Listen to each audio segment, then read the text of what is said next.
I stood in my driveway staring at the certified letter with growing disbelief, watching the morning sun glint off the ridiculous dollar amount printed in bold letters across the page. $7,450 for street repairs to Meadowbrook Lane, and the connecting cul-de-sac that wound through the Pleasant Valley HOA community in Scottsdale, Arizona. The letter informed me that as a property owner within their jurisdiction, I was responsible for my portion of the repairs, and payment was due within 30 days, or they would place a lien on my property. The problem was, I did not live in Pleasant Valley HOA. My property bordered it, sure, but I had specifically purchased this 5-acre parcel 15 years ago because it was outside any HOA jurisdiction. I had done my research, paid a real estate attorney to verify every single document, and made absolutely certain that my land was free and clear of any homeowner association entanglements. I was not about to let some overzealous HOA board change that now. I walked back into my house and immediately called the number listed on the letterhead. A woman answered on the third ring with a voice that already sounded annoyed before I even spoke. "Pleasant Valley HOA, this is Brenda speaking." "Hi Brenda, my name is Paul Garrison. I just received a letter about street repair fees and I think there has been some mistake. I do not live within the HOA. Let me look up your address," she said, and I could hear the clicking of a keyboard. "You are at 4482 Desert Vista Road." "That is correct." "Then you received the correct notice. The board voted to assess all property owners who use Meadowbrook Lane for the repairs." "I do not use Meadowbrook Lane," I said, keeping my voice level. "My property has direct access to Desert Vista Road, which is a county-maintained road. According to our records, your property connects to our streets, so you are responsible for your portion of the assessment. Your records are wrong. I am not part of the HOA and I am not paying this." Brenda's voice took on a sharper edge. "Sir, if you do not pay within 30 days, the HOA will file a lien against your property. I suggest you take this seriously." "I suggest you check your facts before sending threatening letters," I replied and hung up. I should have known it would not end there. HOAs in Arizona could be particularly aggressive, and Pleasant Valley had a reputation in the area. My neighbor, Tom, had warned me about them when they tried to cite him for his fence color 3 years ago, even though his property was also outside their jurisdiction. They had backed down then, but apparently they were trying a new tactic now. That evening, I pulled out the file cabinet in my office that contained all my property documents. The deed, the survey, the title insurance, everything. I spread it all out on my desk and started reading through each page carefully. My property was part of the old Martinez Ranch that had been subdivided in the late 1980s. The developer had carved out several large parcels along the eastern edge before creating the Pleasant Valley subdivision on the remaining land. My parcel was Lot 7 of the Martinez Estates subdivision, completely separate from Pleasant Valley.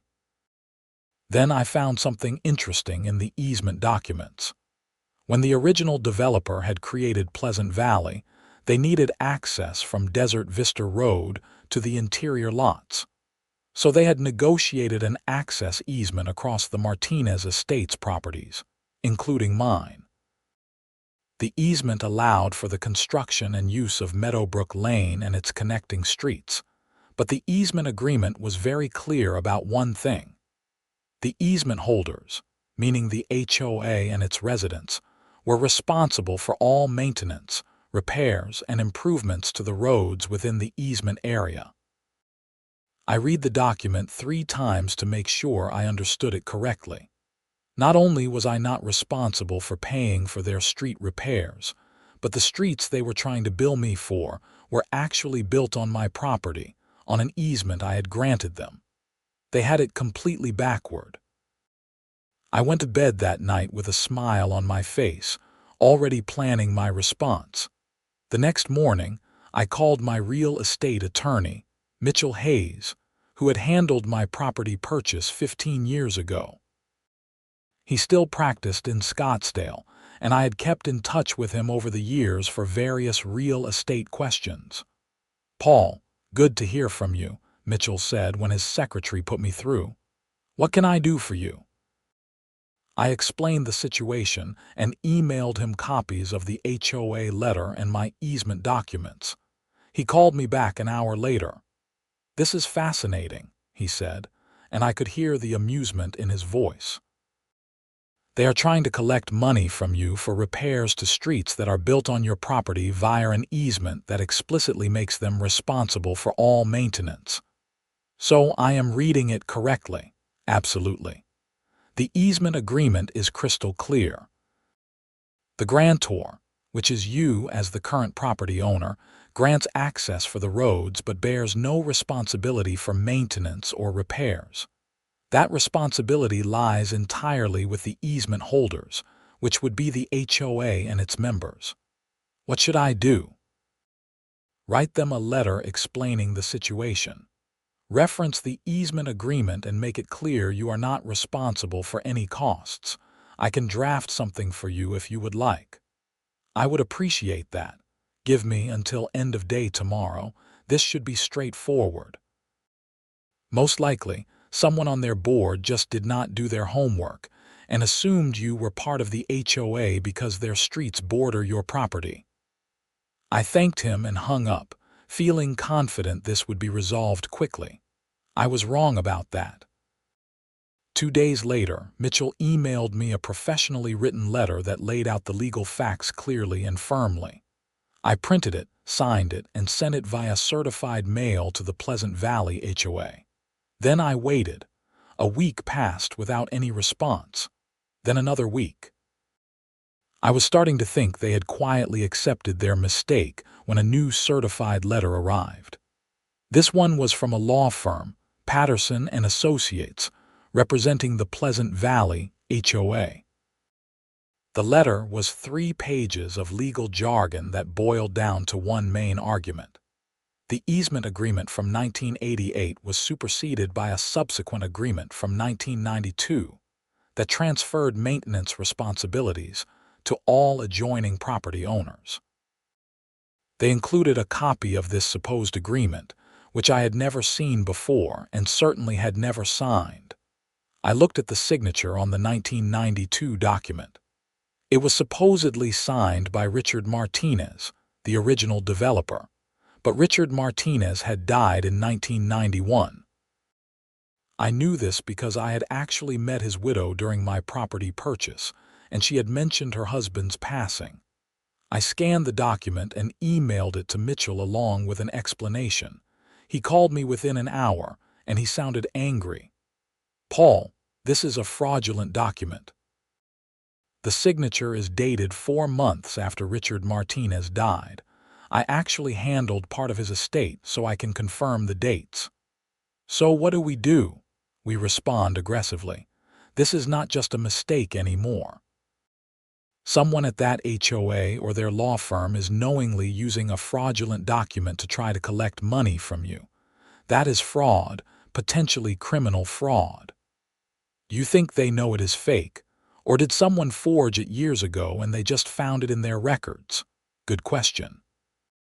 Either way, they are responsible for vetting their documents before using them in legal correspondence. I am going to draft a very strongly worded response, and I am going to copy the Arizona State Bar on it. Patterson and Associates should have caught this. Will that cause problems for you?" "I mean, going after another law firm," Mitchell laughed. "Paul, if they are using fraudulent documents, they deserve whatever problems come their way. This is serious." 3 days later, Mitchell sent his response. It was 5 pages long and did not pull any punches. It detailed the fraudulent nature of the 1992 agreement, threatened legal action for fraud and harassment, and demanded that the HOA immediately withdraw all claims and issue a written apology. He also sent copies to the Arizona State Bar and the Arizona Attorney General's office, flagging potential fraud. I thought that would be the end of it. Again, I was wrong. The following Tuesday evening, I was grilling chicken on my back patio when I heard a car pull up in my driveway. I walked around the side of my house and saw a silver Mercedes SUV parked behind my truck. A woman in her mid-50s with blonde, highlighted hair and a severe expression was walking toward my front door carrying a folder. "Can I help you?" I called out. She turned and looked at me with obvious disapproval. "Are you Paul Garrison?" "I am." "I am Wendy Stephenson, president of the Pleasant Valley HOA board. We need to talk." I gestured toward the patio chairs. "I am in the middle of cooking dinner, but you can talk while I watch the grill." She followed me to the backyard, her heels clicking on the stone pathway. She sat down stiffly in one of the chairs and opened her folder.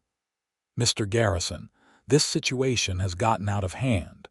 Your attorney has made some very serious accusations against our HOA and our legal counsel."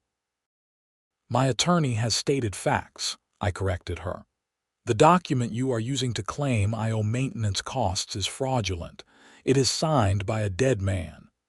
"That is a clerical error," Wendy said dismissively. "The agreement was drafted before Mr. Martinez's death. Someone must have dated it incorrectly when filing it." "That is not how legal documents work, Miss Stephenson. If it was not signed before his death, it is not valid. And even if it was, I never agreed to it. I was not the property owner in 1992. "But you inherited the obligations when you purchased the property." I flipped the chicken and looked at her. "I inherited the obligations from the original deed and easement, which clearly state that maintenance is the responsibility of the easement holders. That means your HOA." Wendy's face was turning red. "We have been maintaining those streets for 30 years. We have records of every repair, every resurfacing. Your property benefits from those streets. My property grants you an easement to use those streets. I do not use them. I have my own access via Desert Vista Road. That is irrelevant. The streets are there because of the subdivision. The streets are there because the developer needed to create access to the interior lots and negotiated an easement across my property to do so. This is all documented." She stood up abruptly. "This is not over, Mr. Garrison. The board has voted to pursue this matter fully. We represent 83 homeowners who are all being asked to pay for these repairs. It is not fair that you get a free pass just because you are not technically part of the HOA. What is not fair is you trying to bill me for something that is legally your responsibility," I replied calmly.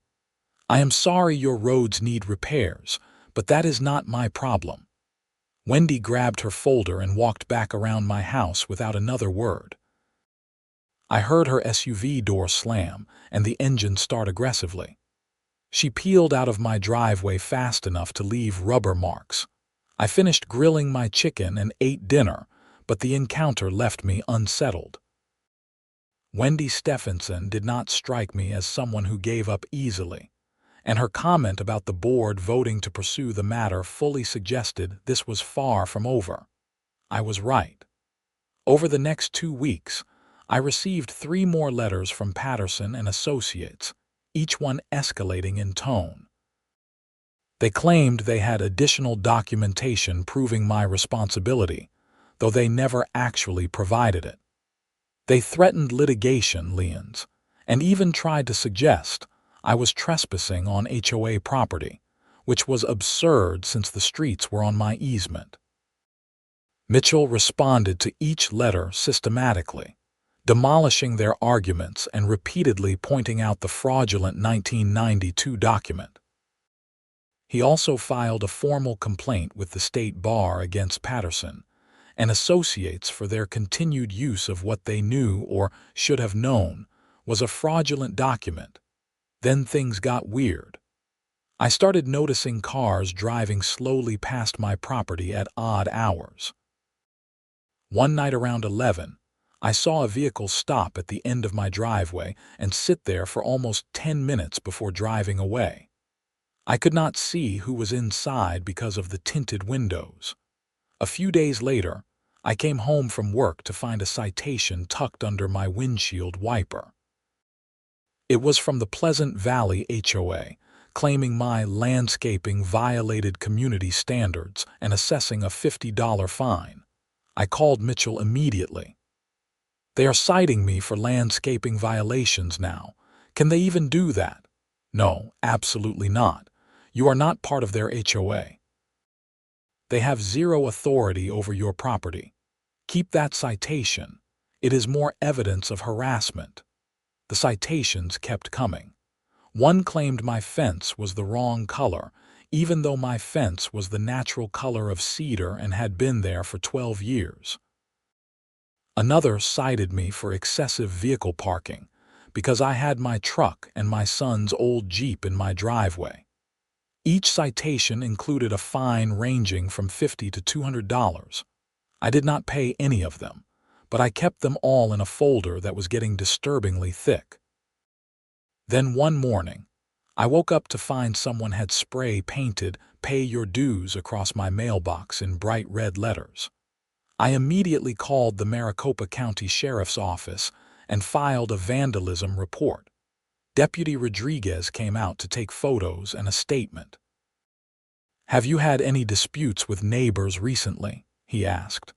I explained the entire HOA situation, including the fraudulent documents and the harassment. "Sounds like a civil matter mostly," he said, "but the vandalism is criminal. We will increase patrols in this area. If you have security cameras, now would be a good time to install them." I took his advice and had a security system installed that afternoon. 2 cameras covering the front of my property, 2 in the back, all feeding to a digital recorder and my phone. The cameras proved their worth within 3 days. I was at work when my phone buzzed with a motion alert. I pulled up the camera feed and watched as a white pickup truck pulled into my driveway. A man in his 40s got out, walked up to my front door and taped something to it. Then he walked to the side of my house where my electrical meter was located. I immediately called Mitchell. "Someone from the HOA is at my house right now, and they are messing with my electrical meter." "Call the sheriff immediately," Mitchell said. "That could be criminal tampering." I called 911 and explained the situation while watching the man on my phone. He seemed to be taking photos of my meter and the surrounding area. By the time he got back in his truck and left, I had given the dispatcher his license plate number.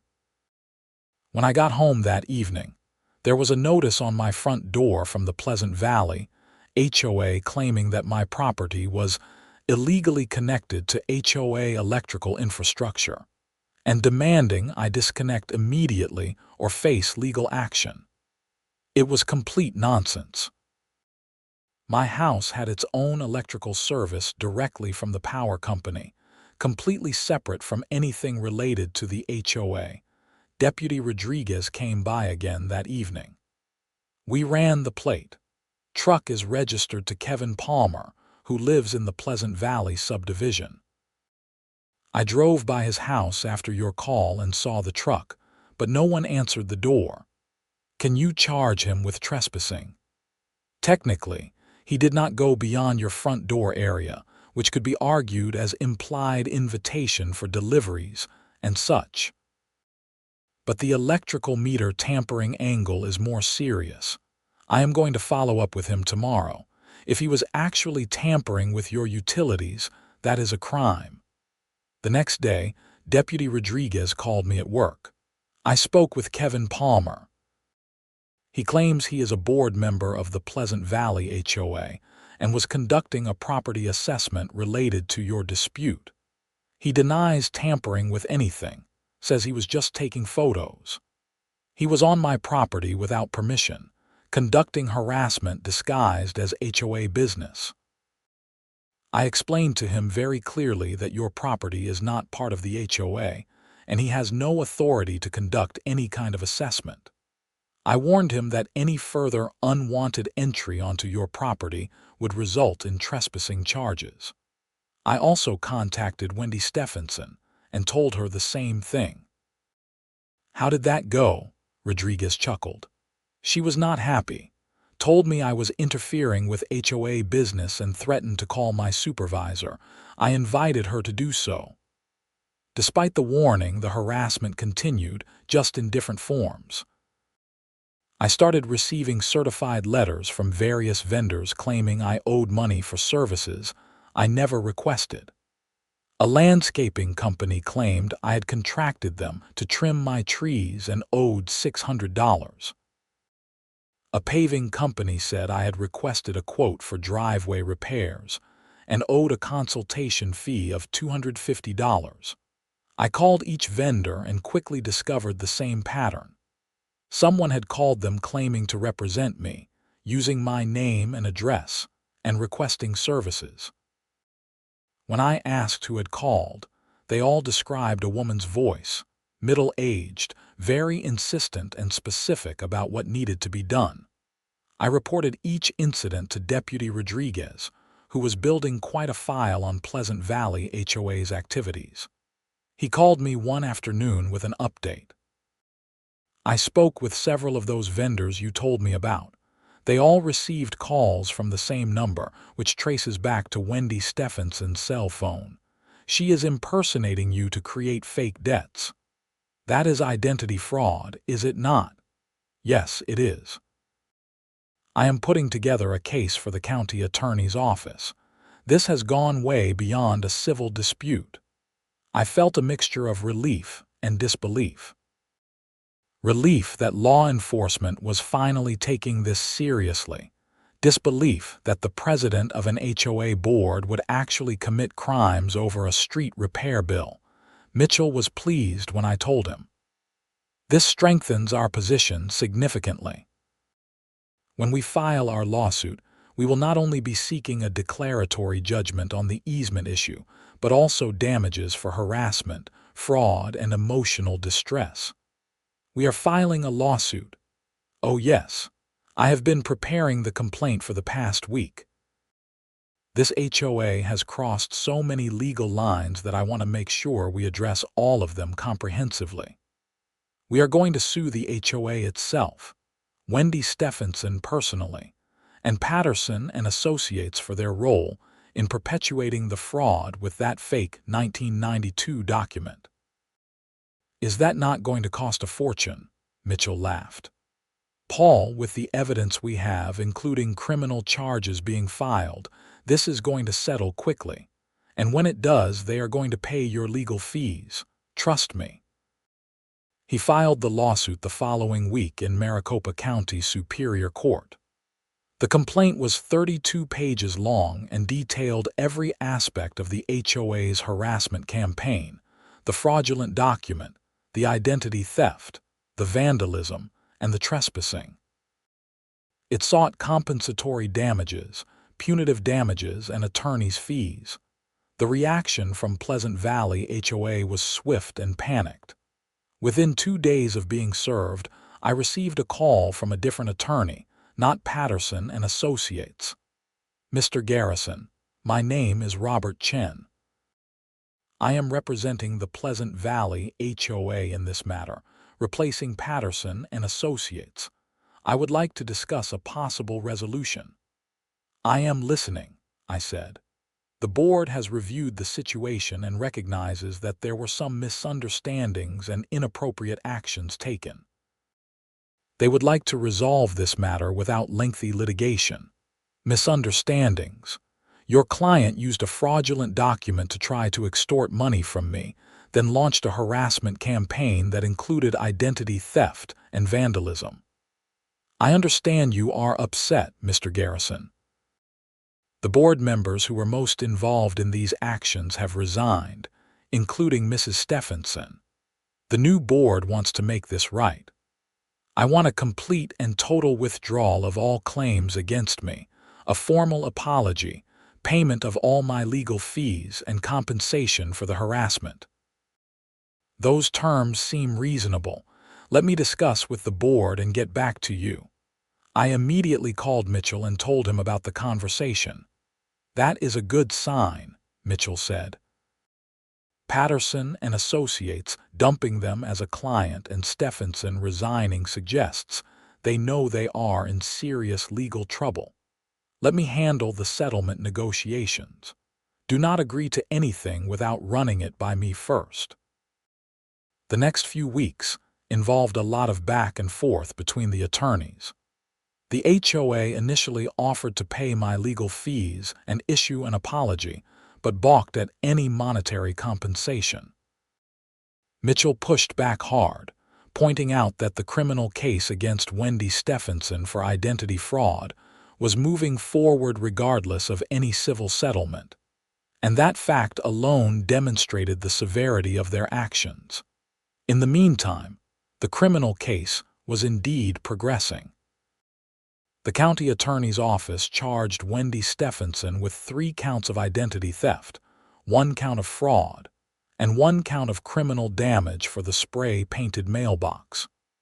The evidence from my security cameras, the vendor statements, and Deputy Rodriguez's investigation made it an airtight case.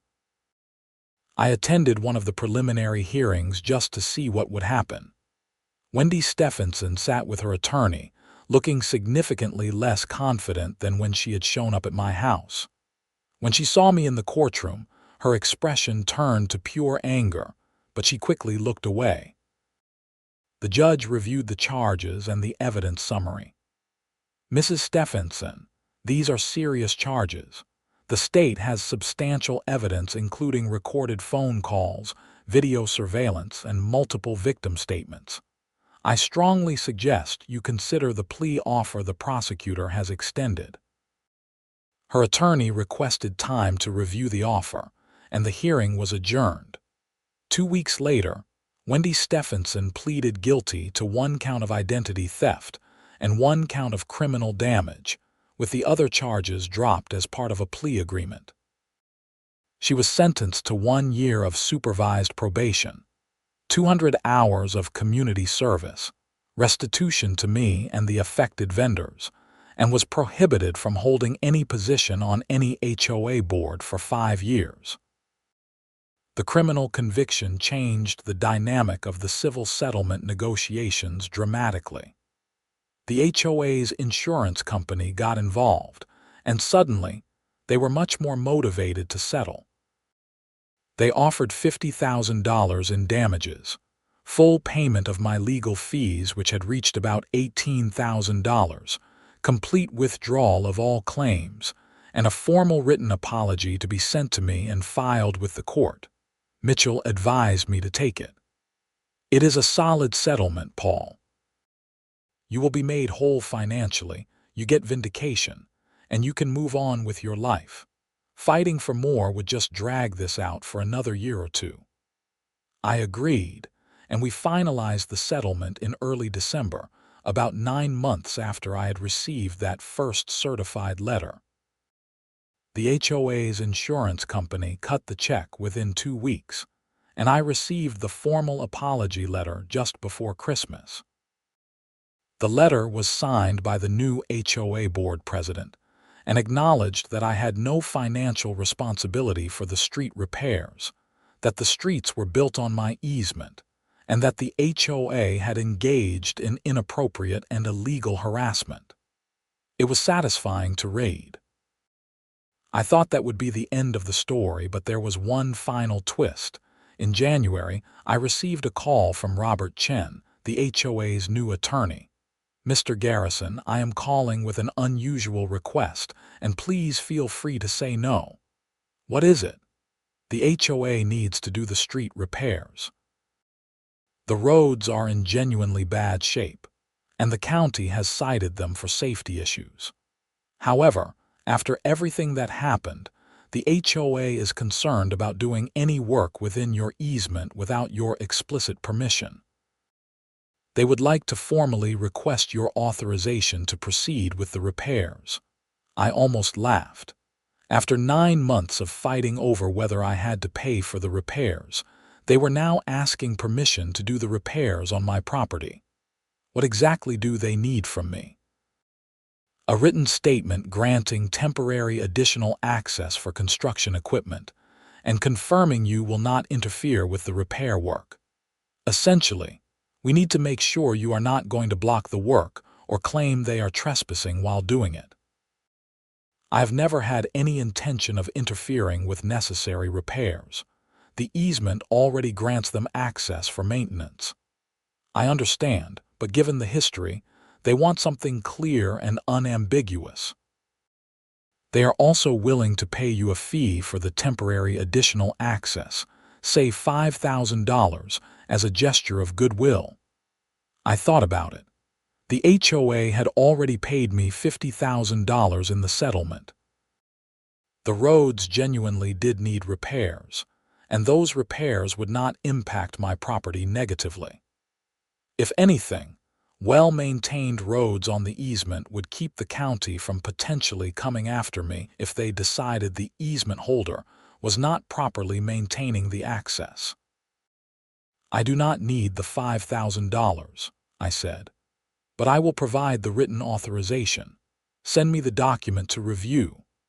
Chen sent over a simple 1-page authorization that confirmed I granted temporary additional access for repair work and would not interfere with the construction. I signed it and sent it back. The road repairs began in February and took about 3 weeks. The construction company was professional, kept their equipment on the easement area, and cleaned up thoroughly when they finished. The new asphalt looked good, and I had to admit the improved roads made the whole area look better. When the work was complete, I received a thank you card in the mail from the new HOA board president, along with a gift card to a local restaurant. It was a small gesture, but it represented how much had changed in the past year. Tom, my neighbor who had warned me about the HOA years earlier, came by one evening in March to see the finished roads. "I cannot believe you actually beat them," he said, shaking his head, "and got paid for it." "I did not really beat them," I said. "I just enforced what the law already said. The easement agreement was clear from the beginning." "Yeah, but most people would have just paid the assessment rather than fight. Fighting an HOA is expensive and stressful." "It was both of those things," I admitted. "But it was also the principle. They were wrong and they knew it, or at least they should have known it if they had bothered to check their own documents. What happened to Wendy Stephenson? I heard she got charged with something." I told him about the identity theft charges and her conviction. Tom whistled.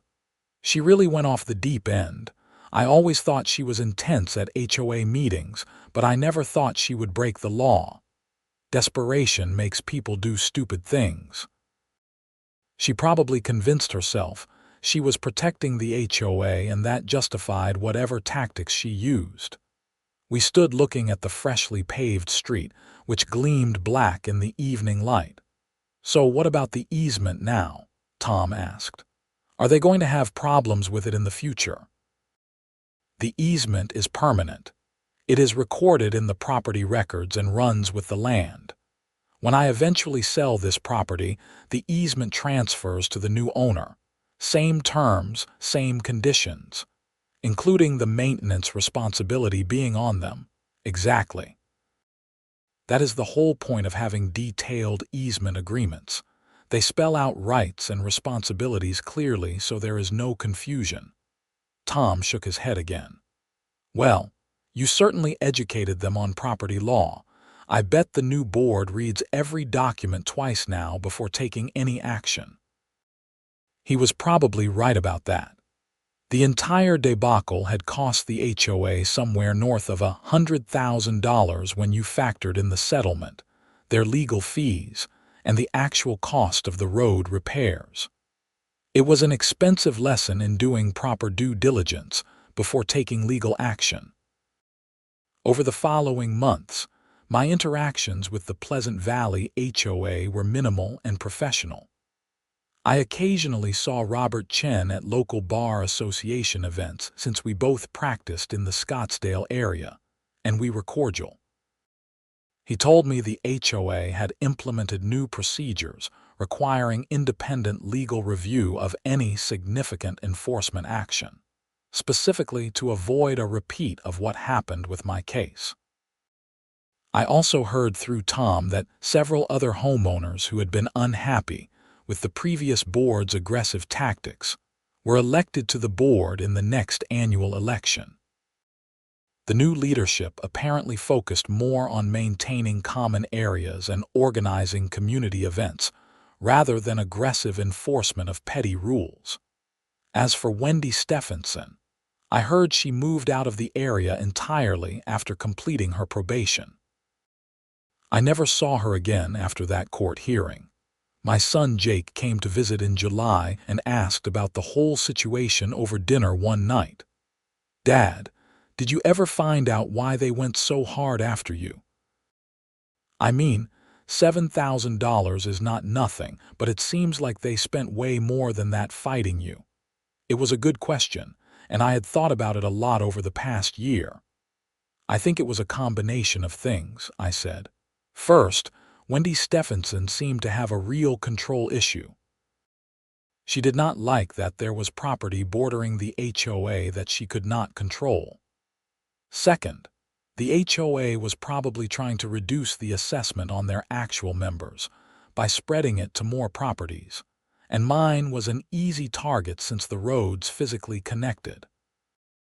And third, once they got pushed back on, it became about ego and not wanting to admit they were wrong. But they had to know they would lose eventually, right? The easement agreement was pretty clear from what you told me. You would think so. But people often see what they want to see in legal documents, especially if they do not have proper legal training. They probably looked at that fake 1992 document, assumed it was legitimate, and ran with it without proper verification. Then when it started falling apart, they doubled down instead of admitting the mistake. Jake nodded thoughtfully. It is like that saying about holes. When you are in one, stop digging. Exactly. But Wendy Stephenson just kept digging deeper and deeper, pulling the whole HOA down with her. That is why the other board members eventually forced her to resign. They realized she was destroying the HOA financially. You think she really believed she was in the right? I considered that. Maybe at first. But once Mitchell pointed out the easement terms and the fraudulent document, she had to know.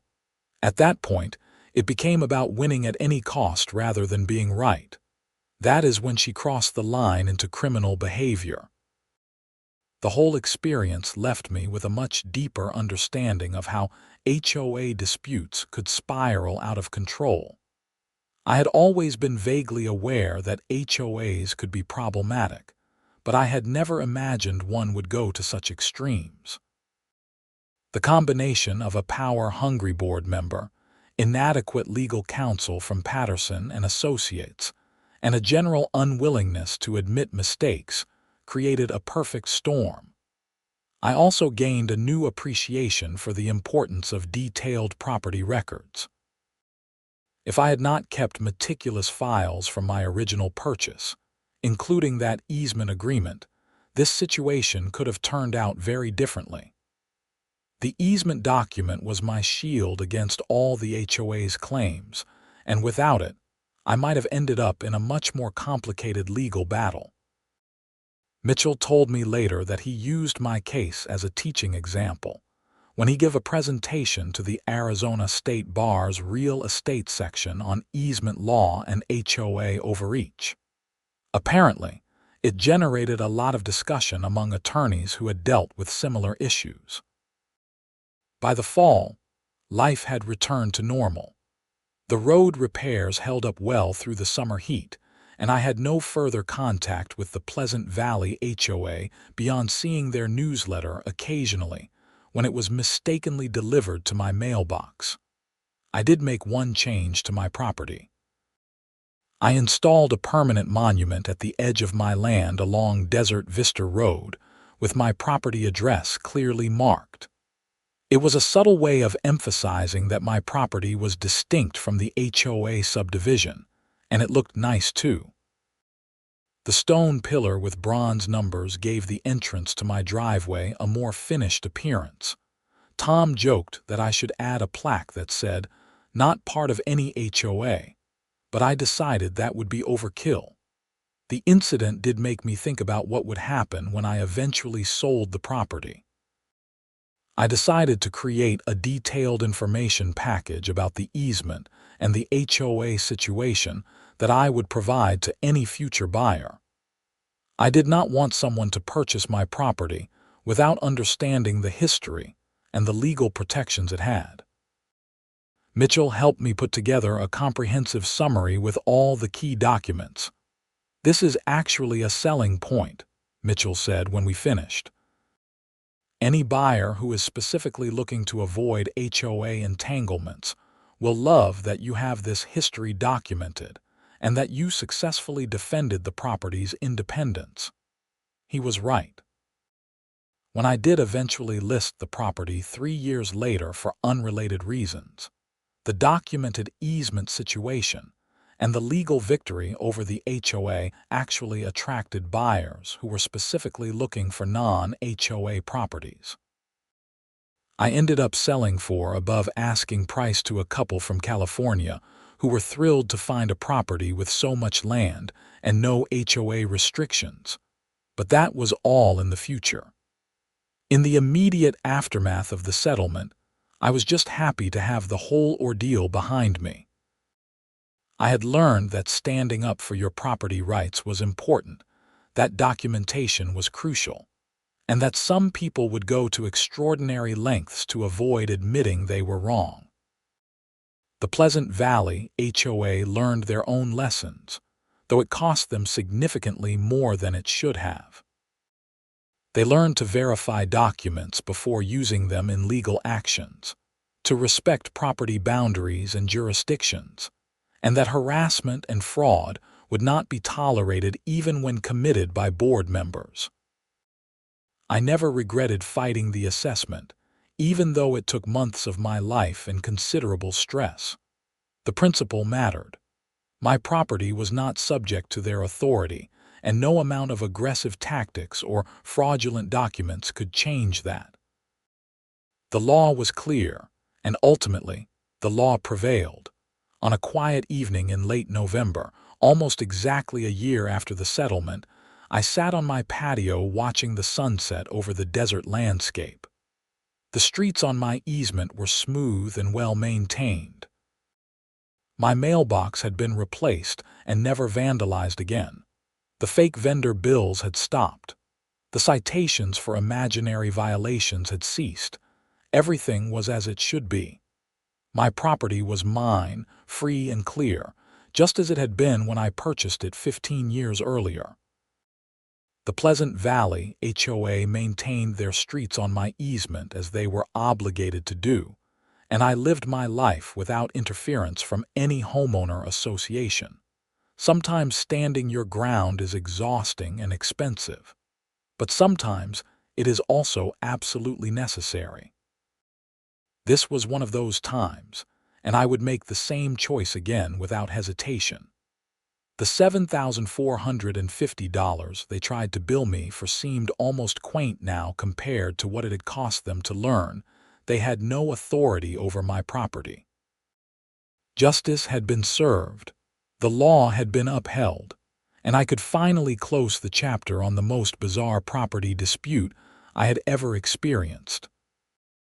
The certified letter that started it all was filed away in my cabinet, a reminder that not every bill you receive is legitimate, and not every claim of authority is valid. My property, my easement, my rules. That was how it had always been, and that was how it would remain.